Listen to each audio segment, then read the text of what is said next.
Então, gente, como eu estava dizendo aqui para vocês, né? Jesus é o sustentador do universo, né?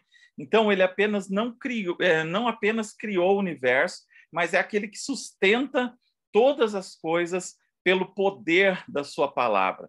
Ele é aquele que sustenta todas as coisas, todas as coisas.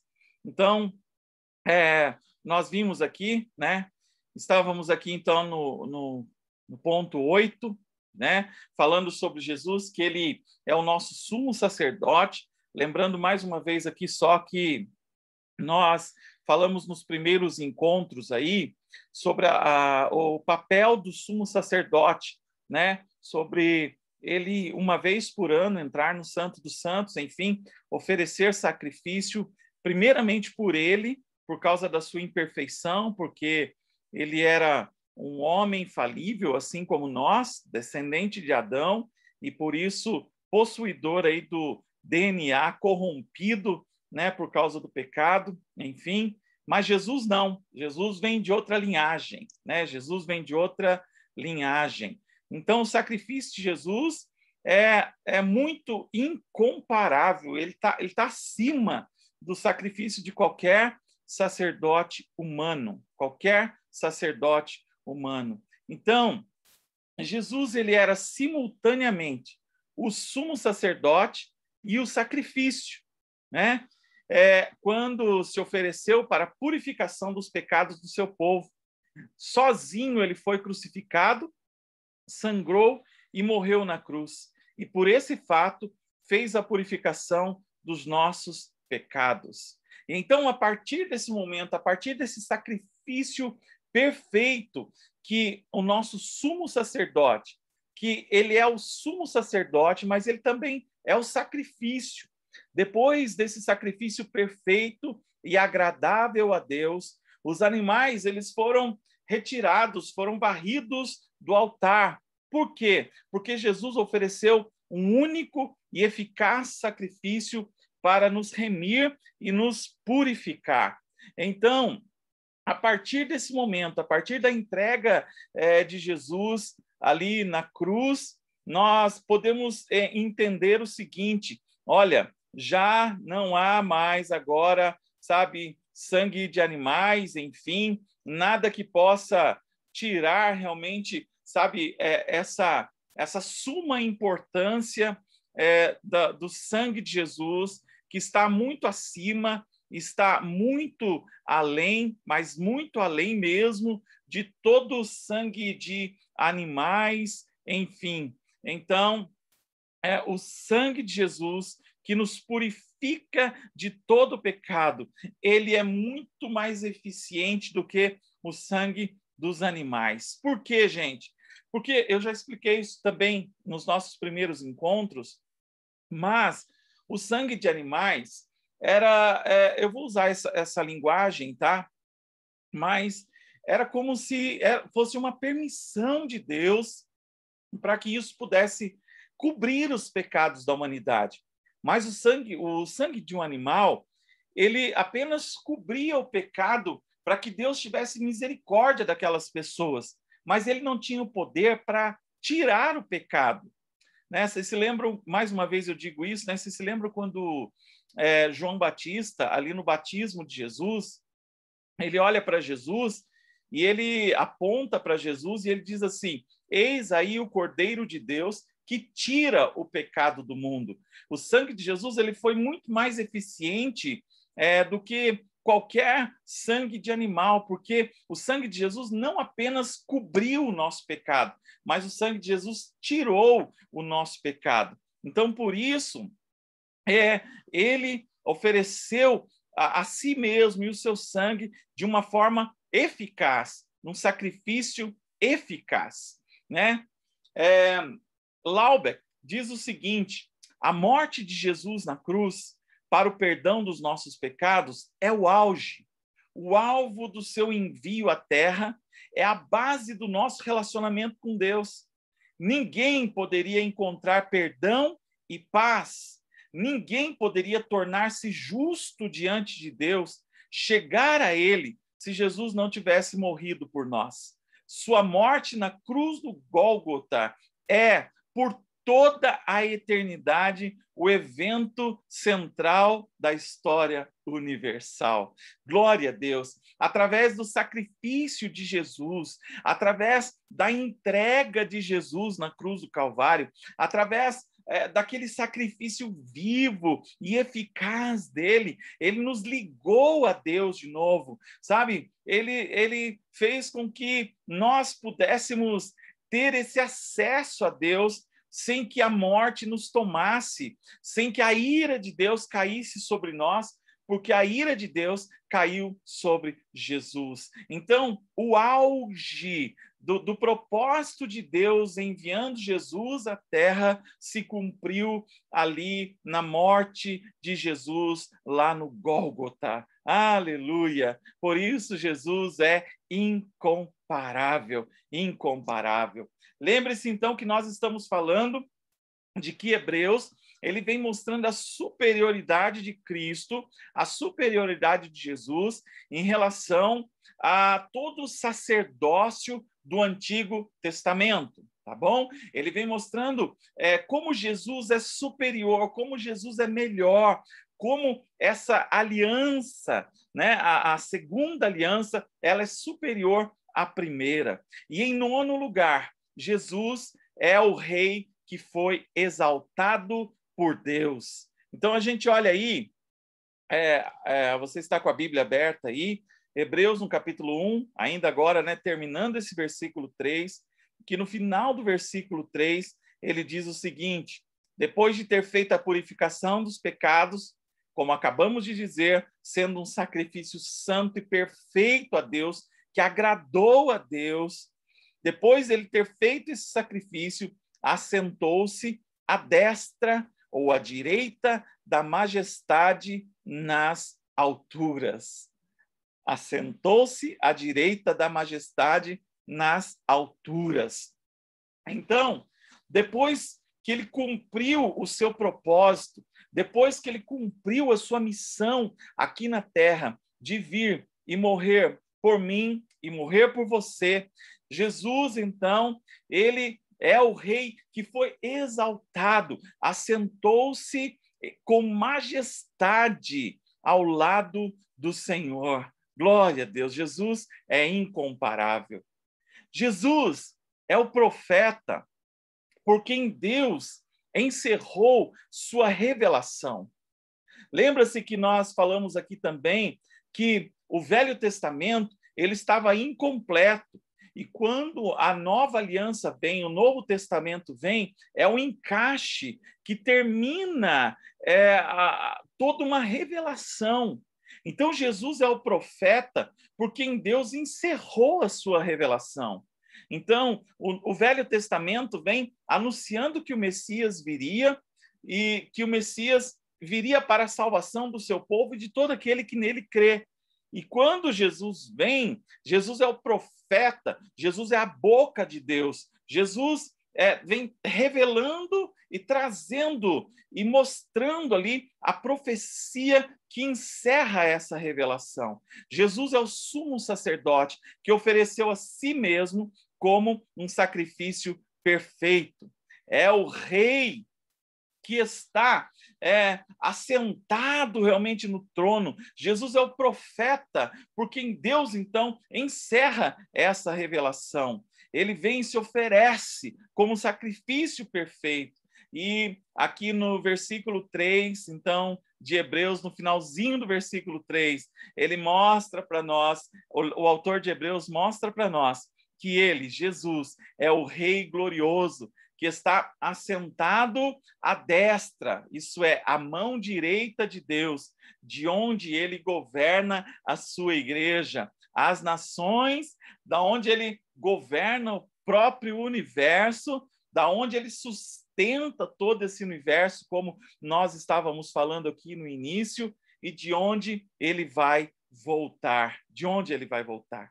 Então, o filho que foi humilhado na terra, que passou por toda aquela humilhação, como Isaías, no capítulo 53, descreve de uma forma tão fantástica para nós.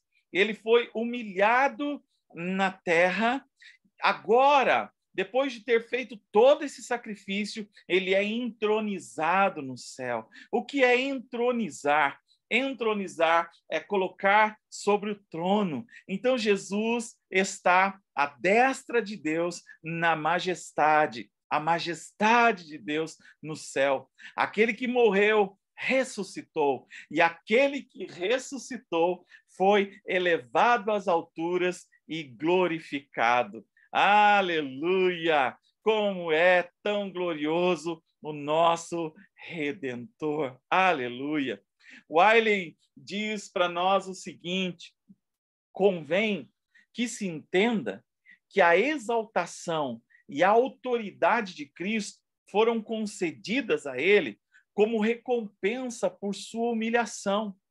Em sua natureza divina, o Filho não poderia ser exaltado, porque já era infinitamente superior em majestade, glória e poder. Por outro lado, se o nosso mediador não fosse divino, não poderia, assim, ter participado da glória e do reinado divino. A elevação de Cristo, portanto, ao trono do poder soberano, à destra do Pai, só pode referir-se ao que se chamou um reinado intercessório, pois é descrito como resultado do seu sacrifício expiatório. Jesus está hoje assentado à destra do Pai, e nós sabemos pela palavra do Senhor que ele cumpre uma função nesse lugar. Ele é rei, ele é majestade, mas ele também é o intercessor, é aquele que intercede por nós junto ao Pai. Então, toda essa autoridade que está nas mãos de Jesus hoje, ela foi dada também como recompensa por toda a humilhação, por tudo aquilo que ele passou, pelo propósito de vida que ele enfrentou e viveu aqui nesta terra.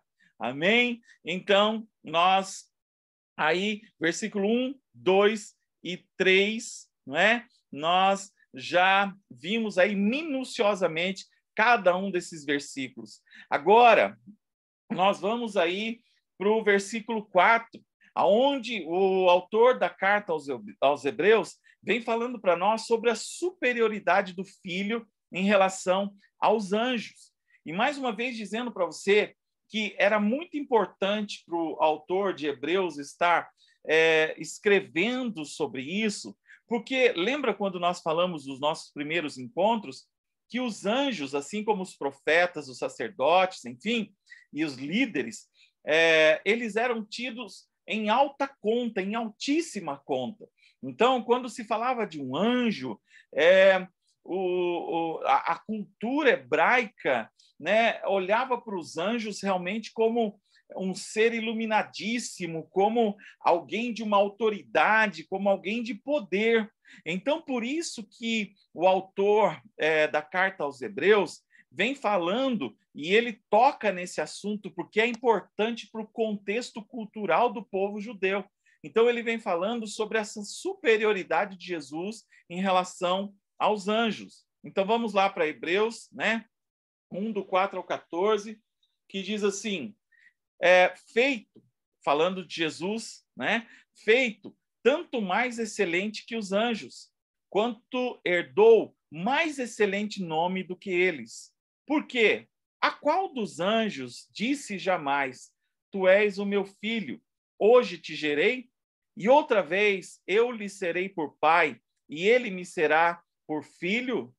E outra vez, quando introduz no mundo o primogênito, ele diz: e de todos os anjos de Deus, e que todos os anjos de Deus, ou todos os anjos de Deus, o adorem. E quanto aos anjos, diz: faz dos seus anjos espíritos e ministradores, né? E dos seus ministros labaredas de fogo. Mas do Filho, ele diz: ó Deus, o teu trono subsiste pelos séculos dos séculos. Cetro de equidade é o cetro do teu reino. Amaste a justiça e odiaste a iniquidade. Por isso Deus, o teu Deus, te ungiu com óleo de alegria mais do que aos teus companheiros. E tu, Senhor, no princípio fundaste a terra, e os céus são obras das tuas mãos. Eles perecerão, mas tu permanecerás, e todos eles, como roupa, envelhecerão, e como um manto os enrolarás, e serão mudados, mas tu és o mesmo, e os teus anos não se acabarão. E a qual dos anjos disse jamais: assenta-te à minha destra, até que eu ponha os teus inimigos por escabelo dos teus pés? Não são, porventura, todos eles espíritos ministradores, enviados para servir a favor daqueles que hão de herdar a salvação? Né? Então, Stuart Olliott nos diz o seguinte, que depois de mostrar a superioridade do Filho em relação aos profetas, o autor da carta, ele vem, então, empregando, né, trazendo sobre nós, mostrando para nós a superioridade do Filho em relação aos anjos. E o Stuart Olliott nos diz o seguinte: nenhum anjo, mesmo o mais exaltado de todos, se atreveria a sentar-se na presença de Deus, muito menos a sua mão direita. Mas o texto é mais elevado do que o mais elevado dos anjos. Sabe por quê?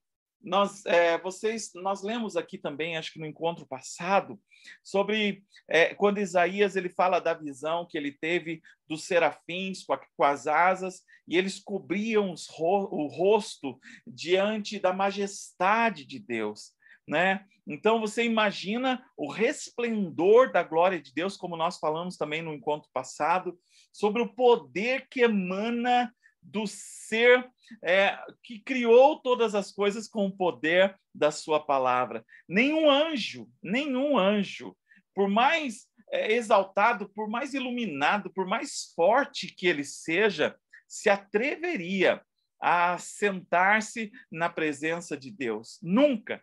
E muito menos ao lado direito do Senhor, né? que diz respeito à autoridade, diz respeito a reconhecimento, não é? Mas o Olliott diz para nós que esse texto ele ainda é mais elevado do que qualquer um desses anjos, né? Então, eu quero trazer para você aqui o seguinte: 7 citações aí, há 7 citações do Antigo Testamento, selecionados aí pelo autor de Hebreus e dispostos progressivamente, né, na sua ordem aí. E essas citações tratam do eterno relacionamento de Cristo com o Pai, a sua vinda ao mundo e a sua unção por Deus e o seu reinado. Você percebe na carta de Hebreus a excelência da escrita do autor, sabe, minuciosamente trazendo a verdade do céu ao coração dos hebreus, né? Então, falando aí sobre Jesus, nós o vemos criando e consumando o mundo, assentado e reinando para sempre sobre os seus inimigos, né? Então, quando a gente olha, por exemplo, para os anjos são apenas mensageiros. Vamos ler lá no capítulo 1, versículo 4 e 5. Se alguém puder abrir o áudio aí para nós, por favor, leia aí para nós, Hebreus 1, 4 e 5.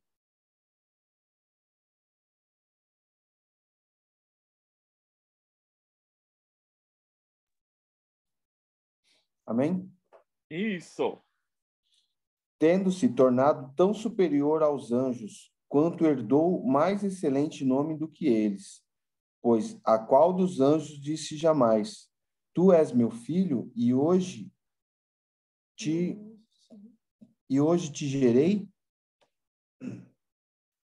E outra vez,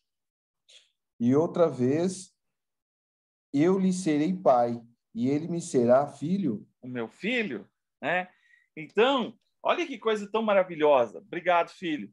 Olha que coisa tão maravilhosa. O autor de Hebreus vem trazendo para nós o seguinte: os anjos, eles são apenas mensageiros de Deus. mas Cristo é o Filho.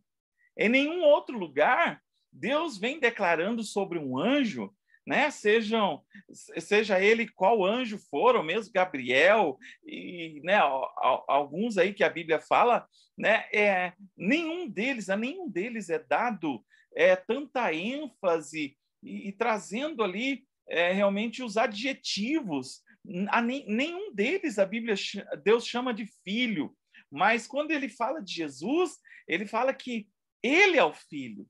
Então, o autor de Hebreus vem trazendo o seguinte: os anjos são apenas mensageiros, mas Cristo é o Filho. Ele está dizendo o seguinte: olha, Hebreus, é o seguinte, os judeus, né? Vocês precisam entender uma coisa: a cultura de vocês, a religião de vocês, exaltava a figura dos anjos, não é? E realmente, eles eram grandes, poderosos, mensageiros de Deus, enfim, mas eles eram apenas mensageiros. Mas vocês precisam entender que Cristo é o Filho. Cristo é o Filho.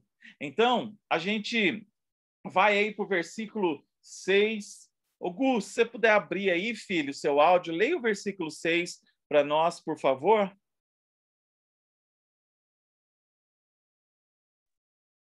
Amém, pastor. E uma vez, quando Deus introduz o primogênito no mundo, declara: todos os anjos de Deus o adorem. Uau! Obrigado, filho. Todos os anjos de Deus o adorem. Então, os anjos são meros adoradores. Cristo é o adorado, sabe? E depois nós vamos ver isso um pouquinho mais para frente, mas o autor de Hebreus, ele não tira isso da cabeça dele. Ele vem trazendo através das escrituras, através do que os profetas disseram, através do que está escrito no Antigo Testamento. Então, os anjos, né, que eram tidos em tão alta conta pelo povo hebreu, né, o autor de Hebreus vem dizendo o seguinte: olha, eles eram meros adoradores, mas Cristo é o adorado. Isso é, esses anjos que vocês consideram tão grandes, esses anjos que alguns até os cultuam, não é? Na verdade, eles eram adoradores de Cristo. Então, Cristo é muito superior aos anjos, né? E alguém aí, por favor, leia para nós aí, do versículo 7 ao 12. Por favor, alguém leia para nós do 7 ao 12. Ainda quanto aos anjos diz: aquele que a seus anjos faz ventos e os seus ministros labareda de fogo. Mas acerca do Filho, o teu trono, ó Deus, é para todo sempre. E cetro de equidade é o cetro do seu reino. Glória. Amaste a justiça e odiaste a iniquidade. Por isso, Deus, o teu Deus, te ungiu com o óleo da alegria, como nenhum dos teus companheiros. Ainda no princípio, Senhor, lançaste o fundamento da terra. Os céus são obras das tuas mãos. Eles perecerão, tu, porém, permanecesses, sim. Todos esses envelhecerão, e qual vestes? Também qual manto os enrolarás, e como vestes serão igualmente mudados. Tu, porém, és o mesmo, e os teus anos jamais terão fim. Oh, glória a Deus. Obrigado, filha.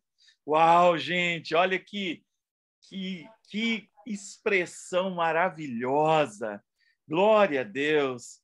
Né? E o autor vem trazendo sobre a falibilidade, né? sobre, sabe, as coisas serem tão finitas, não é? Mas ele vem trazendo aí a superioridade de Cristo. Então, ele vem trazendo, mostrando para nós o seguinte: os anjos são meras criaturas, mas Cristo é o Criador. Na mão do Senhor está o cetro, está o cetro. Olha que coisa mais linda, gente. Versículo 10, né? No princípio, Senhor, lançastes os fundamentos da terra, e os céus são obra das tuas mãos. Olha que coisa linda, gente. Olha, os anjos são criados, são criaturas, mas Cristo é o Criador. Cristo é o Criador. Aleluia! Cristo é o Criador. Os anjos são meros servos, mas Cristo é o Rei. Cristo é o Rei. Deixa eu ver aqui. Laisa, você está me ouvindo aí, filho? Ele está iniciando, gente. Olha lá, e voltou. Qualquer coisa o Fabião assume aí.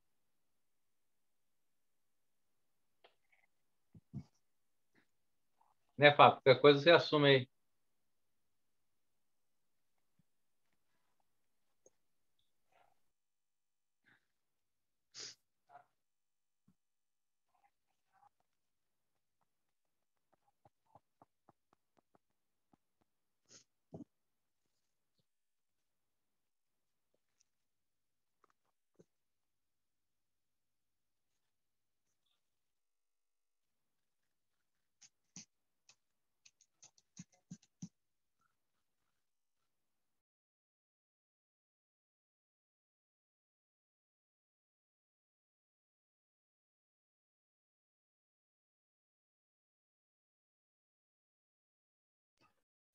Oi, gente, perdão, gente. Meu Deus, esqueci de tirar o mudo aqui.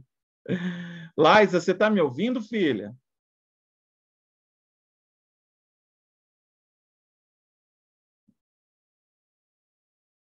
Vocês estão me ouvindo aí, gente? Sim. Oi, estamos Agora ouvindo. sim. Quem falou aí agora? Agora sim. Laisa. Laisa, leia para nós, filhona, por favor, no capítulo 1, versículo 13 e 14.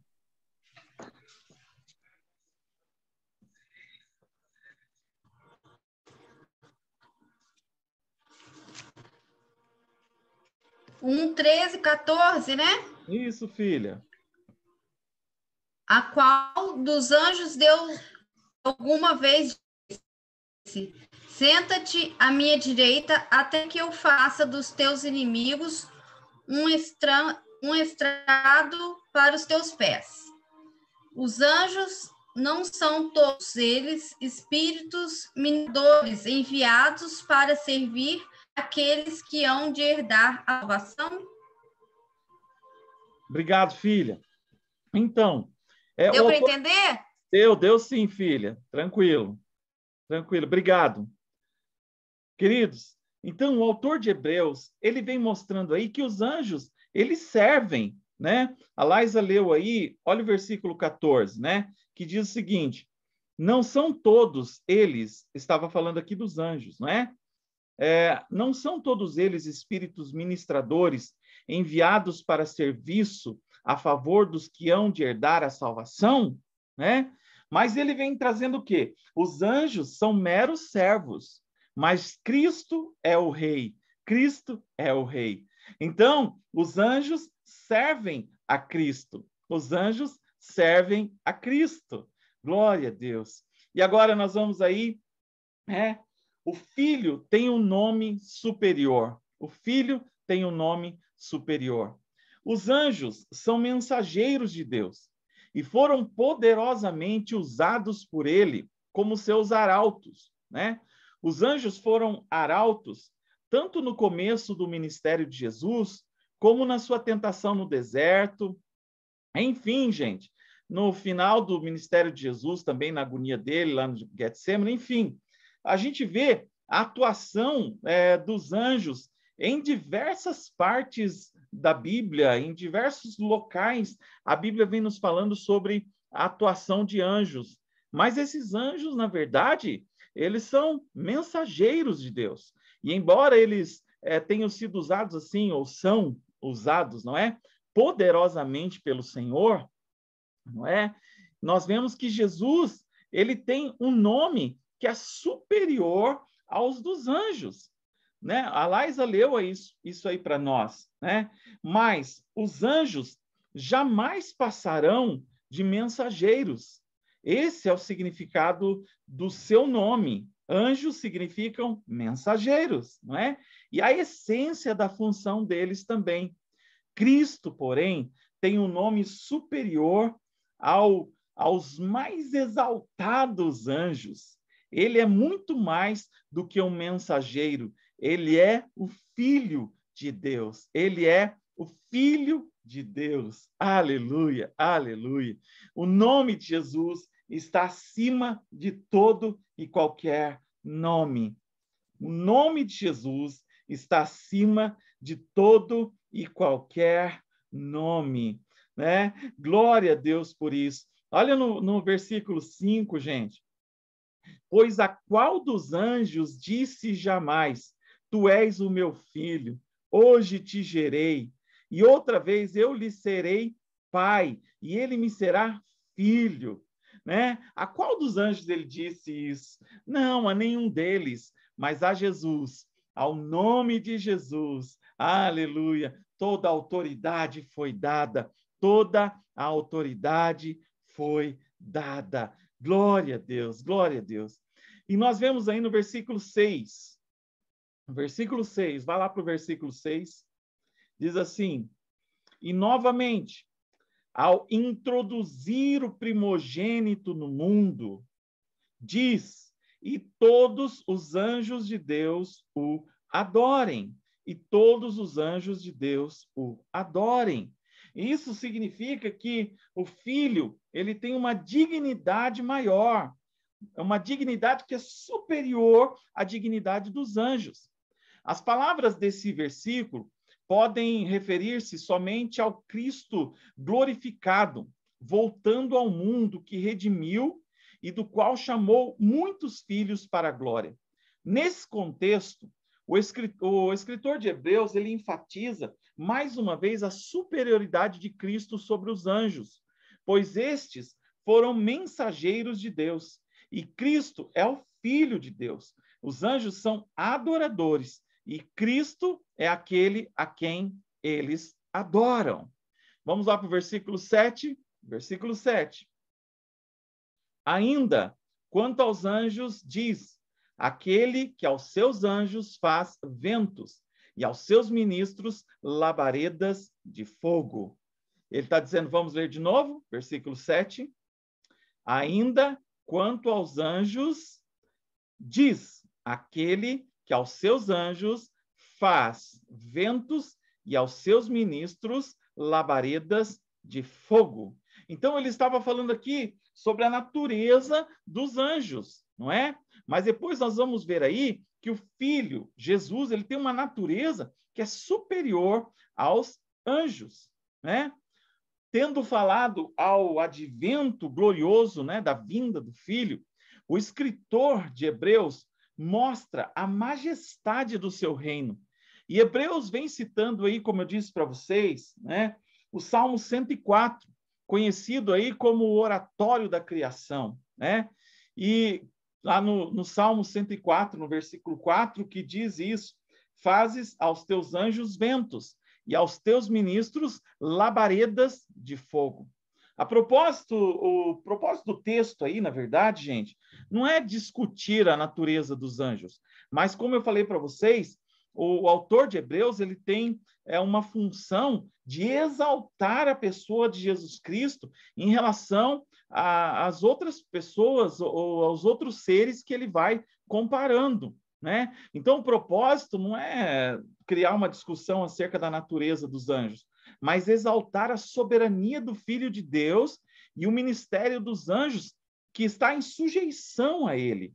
A grandeza dos anjos, eles são ágeis como os ventos, na obediência, né? E destruidores como labaredas de fogo. Serve para exaltar a majestade do rei e as forças poderosas que estão ao seu dispor.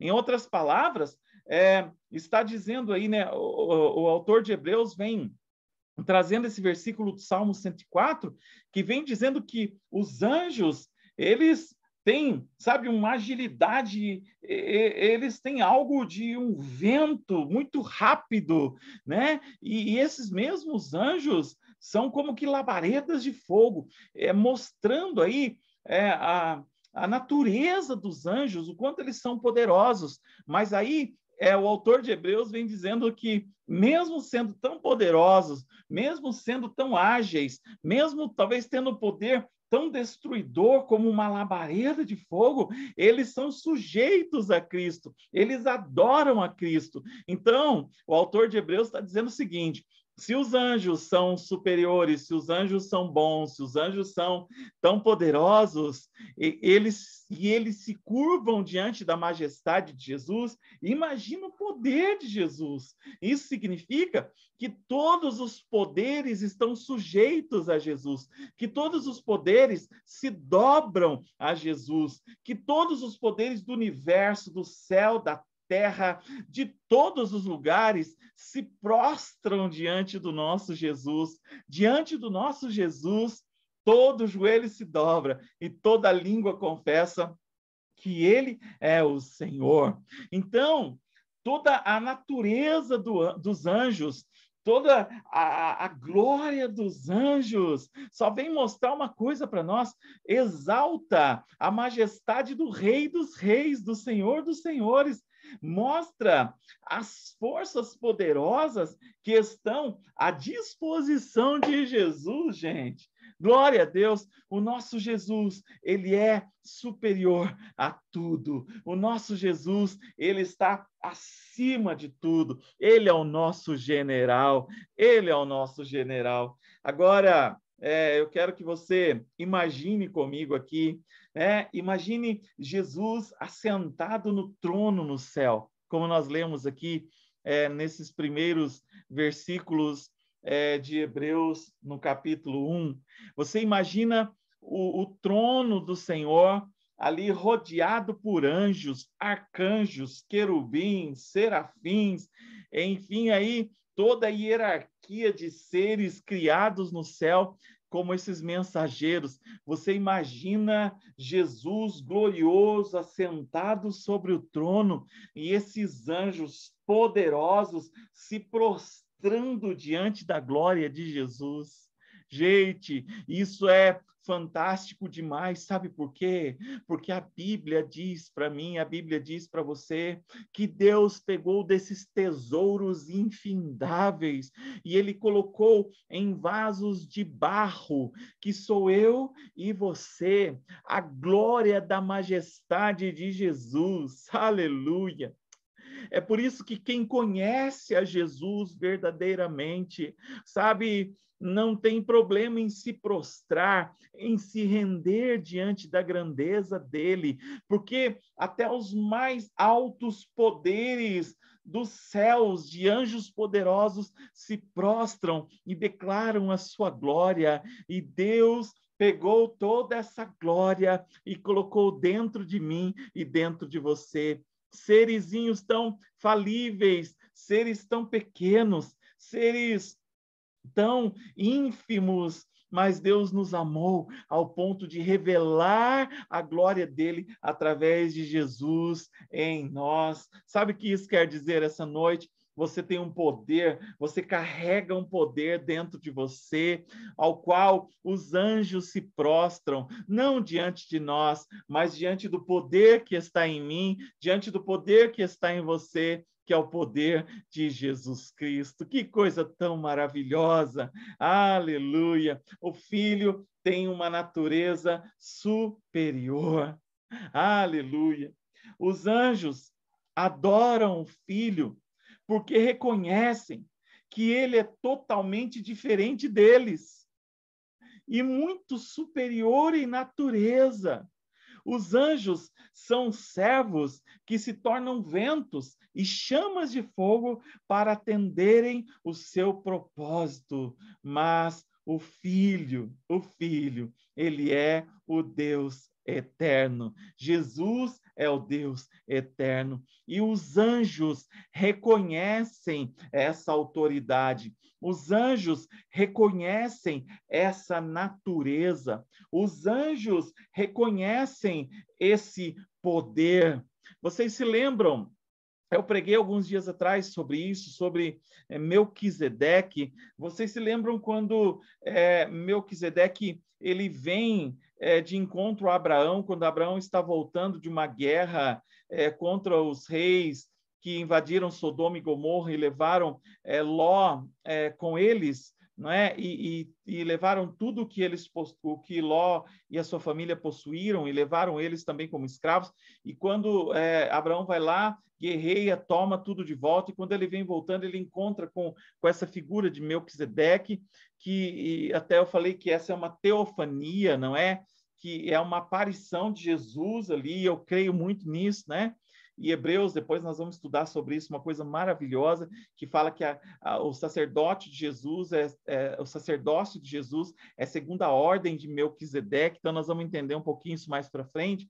Mas quando Abraão vê aquela figura de Melquisedeque, Abraão reconhece nele uma autoridade, tanto que Abraão entrega o dízimo, né? Abraão oferta algo diante dele, e Abraão só poderia fazer essa oferta porque reconheceu nele uma autoridade, sabe? É isso que os anjos veem quando eles olham para Jesus. Eles veem a autoridade do Filho de Deus, e eles se prostram diante dessa autoridade, porque eles reconhecem que ele é uma natureza diferente, ele é superior, ele é muito diferente a tudo isso. Então, nós vemos aí no versículo 8, na primeira parte do versículo 8, que diz o seguinte, hoje ninguém fez pergunta, gente, ninguém está aí com a mãozinha levantada, enfim, né? Ninguém quis falar nada.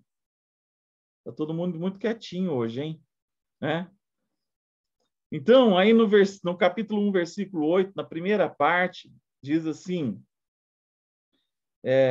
mas acerca do Filho, o teu trono, ó Deus, é para todo o sempre, é para todo sempre. Então, o autor de Hebreus vem mostrando aí que o Filho, ele tem uma posição superior. Ele está numa posição superior. Isso fala para nós que o Filho é soberano. O seu trono é eterno. Ele não é apenas o profeta que fala, nós falamos sobre isso, né? Ele não é somente o profeta que fala, e nem apenas o sacerdote que vem para nos salvar, mas ele também é o rei que governa. Se ele está sobre o trono, quem se assenta sobre o trono tem o poder de reinar, tem o cetro do reino. Então, Jesus é o rei que governa. O Filho tem um trono eterno, ele tem um cetro justo e um reino universal. Mais uma vez, portanto, o escritor de Hebreus vem traçando aí um contraste entre o Filho e os anjos. Então, o Filho, ele tem um trono eterno e os anjos, nenhum. Eles não têm tronos. Anjos não têm tronos. O Filho é o seu Senhor e os anjos são os seus súditos. Agora, você imagina Satanás sabendo disso, gente? Você imagina a ira do coração de Satanás olhando para Jesus, né? O Senhor de todas as coisas, você pode imaginar aí o porquê, não é? Dessa raiva toda olhando para Jesus. Aleluia! O Filho tem um exemplo superior. Olha a parte B aí do versículo 8, que diz assim, o teu trono, ó Deus, é para sempre, e cetro de equidade é o cetro do teu reino. Cetro de equidade é o cetro do teu reino. Há uma equidade, sabe? O caráter de equidade de Cristo é fantástico. Ele reina de uma forma, né, com uma equidade incrível. O fato de que o Filho viveu entre nós como homem e não como um anjo deveria encorajar-nos a olhar para as qualidades do seu poderoso exemplo, bem como para as virtudes do seu sacrifício vicário. Olha o que o Wiley diz para nós. A glória do reinado de Cristo está no fato de que ele é uma influência moral sobre os seus súditos. Sabe, querido, escuta aqui, olha para mim. Jesus, ele é o nosso exemplo em tudo. na fidelidade, na equidade, na justiça, no trato, enfim, Jesus é o nosso exemplo maior em todas as coisas e sobre todas as coisas.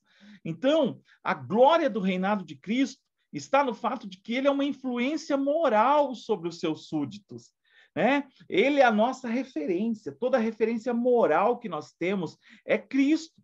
Ele é o fundador de um reino de justiça. Em todo o seu reino, onde quer que ele impunhe o cetro, é um cetro de justiça. Isso significa que você não vai encontrar em Cristo, sabe, alguma injustiça. Isso significa que você não vai encontrar em Jesus algo que possa ser ruim à sua imagem, algo que possa denegrir a imagem de Cristo. Ele é sobre tudo e ele é sobre todos. Ele é o Senhor. Ele está sentado sobre o seu trono.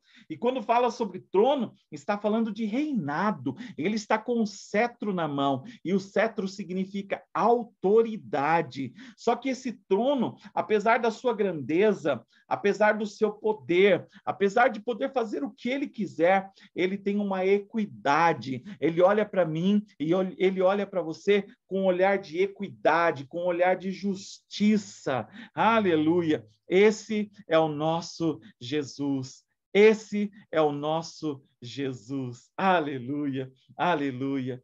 E ainda aí, no versículo 9, onde ele vem dizendo o seguinte: amaste a justiça e odiaste a iniquidade.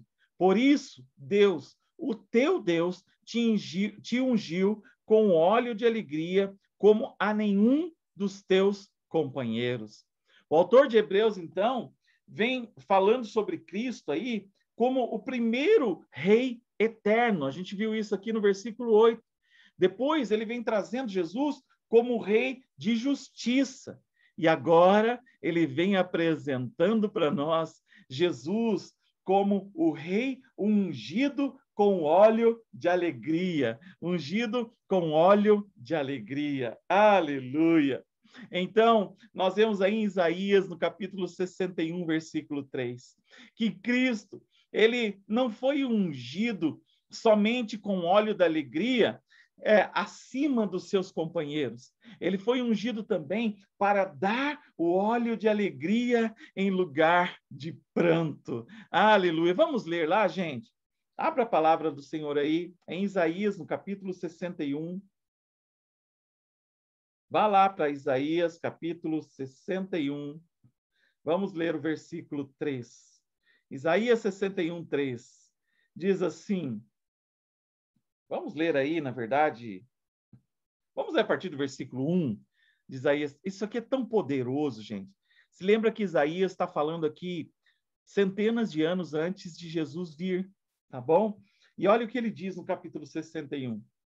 O Espírito do Senhor está sobre mim, porque o Senhor me ungiu para pregar boas novas aos quebrantados.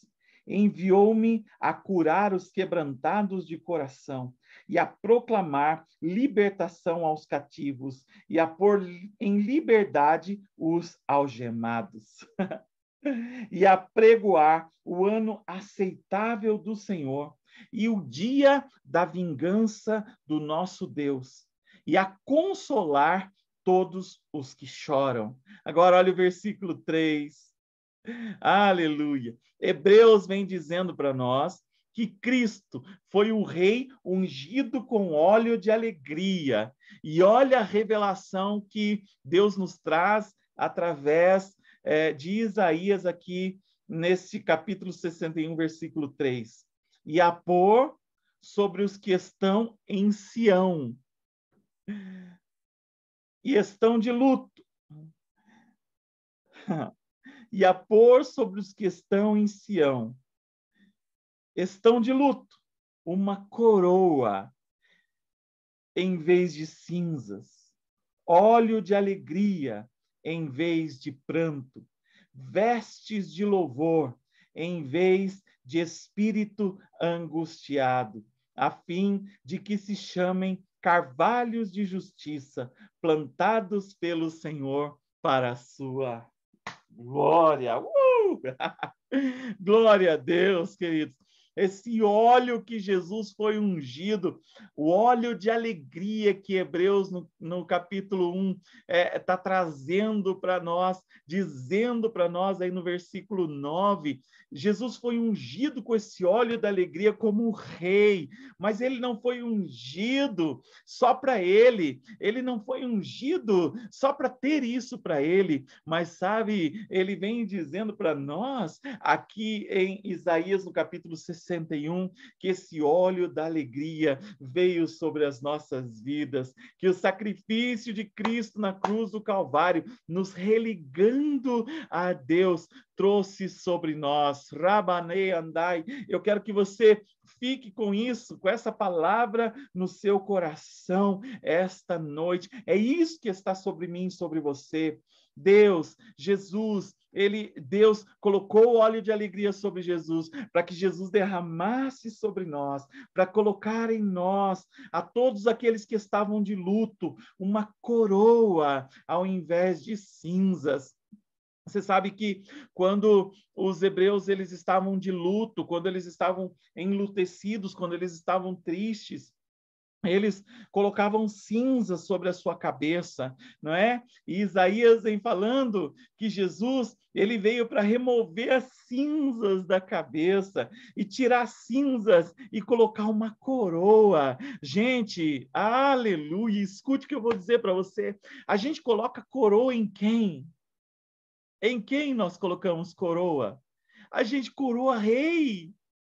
Agora a Bíblia diz que nós fomos feitos reis e sacerdotes. Reis e sacerdotes.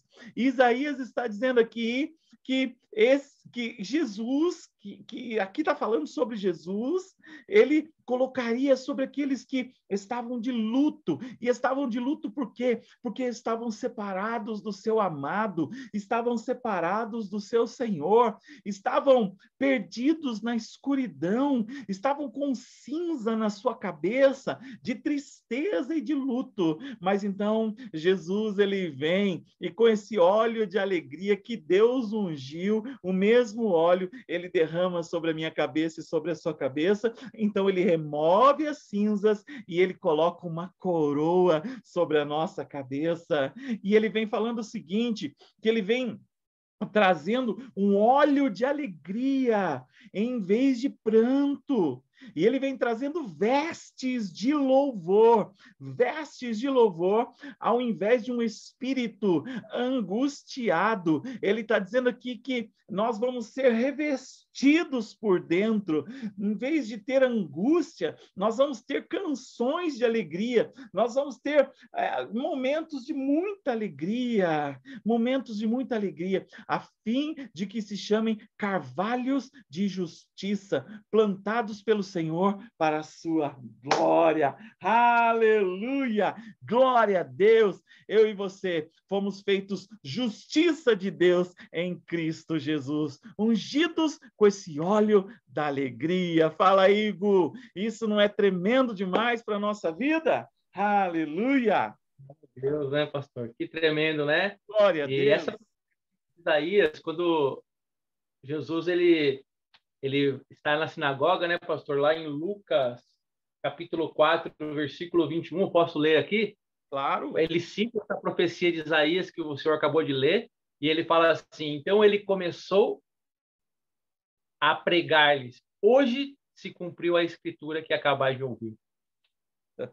Ele estava dizendo que estava se cumprindo essa profecia de Isaías lá na sinagoga antes de começar o seu ministério. Aleluia. Glória a Deus, gente. Que coisa tão maravilhosa. Glória a Deus, glória a Deus. Oi, Peterson, fala aí, filhão. Olá, pastor. Boa noite a todos. Ô, filho. É tão forte isso daí, né? Que o senhor, do estudo de hoje que nós tivemos, eu separei aqui alguns versículos para falar rapidamente. Pode falar, filhão. Em Gênesis 1:26, né? Deus fala o seguinte: então disse Deus, façamos o homem a nossa imagem, conforme a nossa semelhança, domine ele sobre os peixes do mar, sobre as aves do céu, sobre os grandes animais de toda a terra e sobre todos os pequenos animais que se movem rente ao chão. Aí a gente continuando, né, nessa reflexão, meditação, né, que o senhor trouxe hoje, aí chega ali em Salmos, deixa eu achar aqui, Salmos 8, 8:4, que está falando de nós, filhos, né, de Deus, que é o homem mortal para que te lembres dele, e o filho do homem para que o visites. Pois pouco menor o fizeste do que os anjos, e de glória e de honra o coroastes. Fazes com que ele tenha domínio sobre as obras das tuas mãos, tudo puseste debaixo dos seus pés. Todas as ovelhas, os bois, assim como os animais do campo, né? Complementando aquilo ali que foi dito em Gênesis. E quando a gente vai lá para o final da palavra do Senhor, lá em Apocalipse, né? Quando João está lá, aí e o anjo disse, Apocalipse 19:9. E o anjo me disse, escreva, felizes os convidados para o banquete do casamento do Cordeiro. E acrescentou, estas são as palavras verdadeiras de Deus. Aí entra João falando, né? Então caí aos seus pés para adorá-lo, mas ele me disse, não faça isso, sou servo como você e como seus irmãos, que se mantêm fiéis ao testemunho de Jesus. Adore a Deus. O testemunho de Jesus é o espírito de profecia. Então, a gente vê o João, né, se prostrando para o anjo, e o anjo falando, não, nós somos, né, servos igual a você, estamos adorando também ao Senhor também, né? Aí falando, mencionando aí tudo que o Senhor falou de Jesus, né? Os anjos adoram, né? Passo a palavra. Glória a Deus, Peterson, que coisa linda, cara. Glória a Deus. Obrigado aí, né, pela sua colocação. Obrigado, Gu, também. Gente, que coisa mais linda, né? E isso é muito fantástico, gente, porque você viu o que o Peterson fez agora, né? A Bíblia, ela se completa, gente. Você pode pegar lá em Gênesis, Salmos, enfim, para Apocalipse, você vê o cumprimento de tudo isso, você vê que as coisas se complementam, não é? Que coisa tão maravilhosa. Então, Jesus, ele é superior. Jesus, ele é superior. Jesus, ele é superior. Eu espero que essa noite tenha sido assim para você, de uma forma tão especial como foi para mim, né?